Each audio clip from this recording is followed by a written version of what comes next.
यहाँ पे अगर आप देखें तो आपको कुछ मछलियाँ भी नज़र आएंगी। ज़रा छोटे साइज़ की मछलियाँ हैं। दूसरी तरफ थोड़े से बड़े साइज़ की भी मछलियाँ हैं, लेकिन बहुत बड़ी मछली नज़र नहीं आई अभी तक हमें।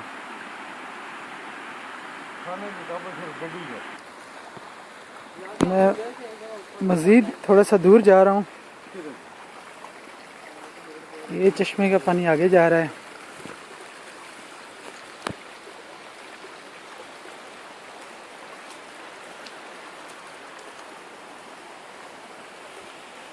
यहाँ से शायद ये पहाड़ का व्यू ज़्यादा अच्छा आ रहा है। चश्मे के पानी की आवाज़ आपको सुनाई दे रही है। यहाँ से बल्कि नज़र भी आ रहा है, वो ऊपर सफ़ेद सी जो धारी नज़र आ रही है वो पानी की है।